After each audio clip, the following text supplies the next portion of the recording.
ሰላም ጋይስ አሁን እንግዲህ ወደ በክተራ ነው የሚባለው በጎች ለመግዛት መተናል በስማ እሺ አሁን ዝግጁ ነን አሁን ናስንከና ፒያዘሊስ እንዴት ደስ እንደሚል የበዓል ድባቡ ገና እኔ ባይዘው ማለት ነው በዓል ሲደርስ በቃ መጨናነቅ ሰው ነበርኩኝ በጣም በቃ ደስታ ይሰማኝም ነበር በዓል ሲደርስ በቃ ብቸኝነት ይሰማኛል ምናምንና ከዛ ለካስ ስላልሰጠው ነው አሁን በቃ ስሰጥ በዓል መሰለኝ ከመብላቱ በላይ ለካስ መስጠቱ ላይ ነው በዓል የሚያስመስ አዎ እሱ ነው ዋናው ትልቁ ነገር አዎ እኔ ትርጉሙም እሱ ነው በጣም አሁን በቃ ደስተኛ ነኝ አሁን በዓል በቃ ብቻዬን ብቆምም ለራሱ ምን ችግር አለው ከሰጠው በቃ ከዚህ በላይ በዓል የለም እሱ ነው የሚያስደስተው ስለዚህ ጋይስ እግዚአብሔር የሚከብረው በእንደዚህ እናሳ አይደል እንዴ ታዲያስ ያው በክተራ መተናል እንግዲህ በክተራ ነው የሚባለው ወይስ ዝም ብዬ ነው ያልኩት አዎ በክተራ ነው በክተራ ዋው አይ በጎች ሲያሳዝኑኝ ማአት ሰው መጥቷል እሺ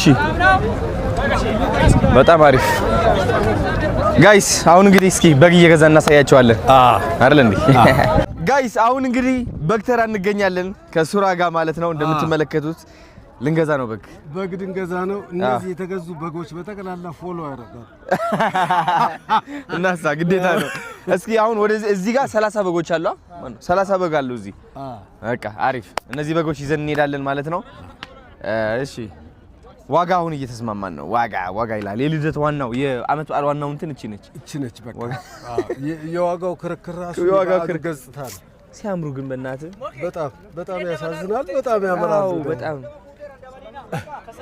ያገሬ ልጆች እንኳን አደረሳችሁ አንድ ትልቅ የሆነ ምክር ልሰጣችሁ ፈልጋለሁ አመት በዓል ሲደርስ የምትጨናነቁ ከሆነ የምታዝኑ ከሆነ ማለት ነው እንግዲህ እኔም ከነሱ ሰዎች አንድ ነበርኩኝ የየራሳችሁ ምክንያት አላችሁ ኦፍ ኮርስ አመት በዓል ሲደርስ ጥሏችሁ የሄደ ሰው ሊኖር ይችላል ብሬክ አፕ ያደረጋችሁ የፋሚሊያችሁ ፍቺ ዲቮርስ የህፃንነት ሜሞሪያችሁ ደስ የማይል ሊሆን ይችላልና የየራሳችን ምክንያት አለን ብዙዎቻችን አመት በዓል ውስጥ ደስታ የማይሰማን ብቸኝነት የሚሰማን ማለት ነው ስፔሻሊ ዲያስፖራዎች ይህ ስሜት እንደሚሰማችሁ በጣም እርግጠኛ ነኝ እና አንድ ምክር በመክራችሁ ይህ ምክር ምንድነው መሰላችሁ ጋይስ አንዳንዴ ማለት ነው ሆን ብሎ እግዚአብሔር በዚህ መንገድ ያሳልፋል በብቸኝነት መንገድ በጭንቀት መንገድ በሐዘን መንገድ ይህ የሚፈልገው ለምንድነው መጨረሻ ላይ የምትሆነውን ምን አይነት እንቁ እንደምትሆን እግዚአብሔር ራሱ ያውቀዋል እኛ አናውቀውም እግዚአብሔር ራሱ ግን ያውቀዋልና እኔ አሁን እዚህ ደረጃ ደርሼ እንደዚህ 30 በጎች ገዝቼ ከዛ ደግሞ 20 ዶሮ ጨምሬ ከመወደው ትልቅ አንጋፋ አርቲስት ጋር ሱራፌል ተካ ሆነን እንደዚህ አይነት ስጦታ ሳበረክት እኔ አስበዋለሁ ከዚህ በፊት የነበርኩትና አሁን ያለሁበት ሁኔታና እግዚአብሔር የተባረከ ይሁን እግዚአብሔር የተመሰገነ ይሁን እኔ በጣም ደስተኛ ነኝ ዛሬ ደስታ የሚገኘው ደግሞ በመስጠት ውስጥ እንደሆነ ገብቶኛል ማለት ነው ስለዚህ ብቸኝነት እየተሰማችሁ ከሆነ ጭንቀት እየተሰማችሁ ከሆነ መስጠትን ተማሩ ያላችሁን ብር ትንሽ ቀንሳችሁ አካፍሉ በእንስሳ በበግ ከሆነም አሳልፋችሁ ስጡ ባላችሁ ነገር ገባችሁ ብቻችሁ ብቻ አትጨናነቁዛ ብቸኝነት ማለት ይህ ነው ሁሉም ነገር ለብቻ የምትል ከሆነ ብቸኛ ትሆናለህና ወዳችኋለሁ ቴንክ ዩ ተከታተሉን እሺ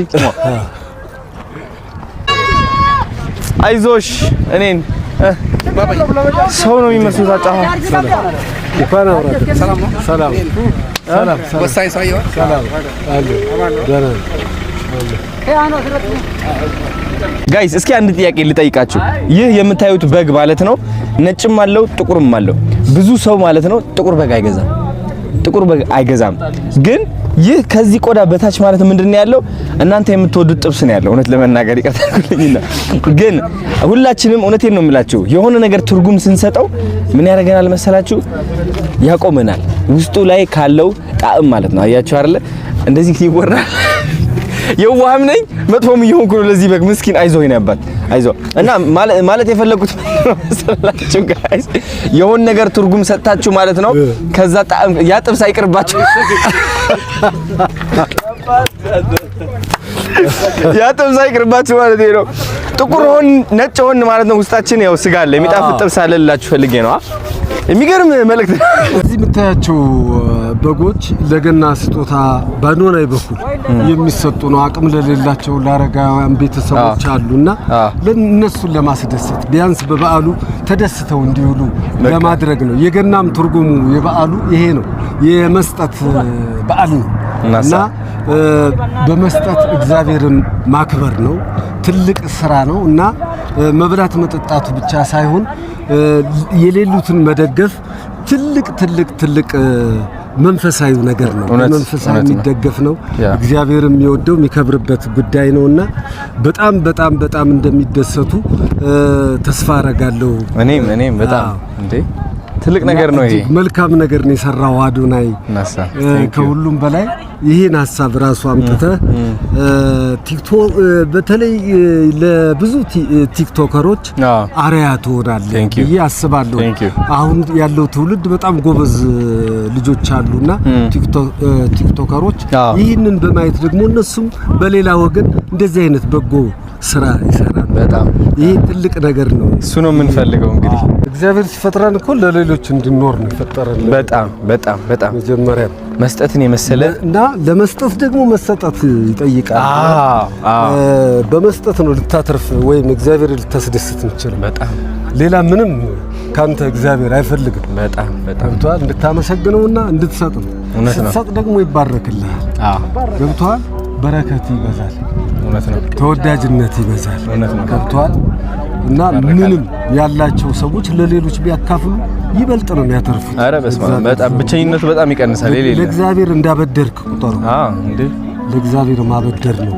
በጣም ፈገግ ይላል ልብህ። እውነት ነው። በዓሉም በቃ በዓል መሆኑን የምታስበው እንደዚህ አይነት ነገር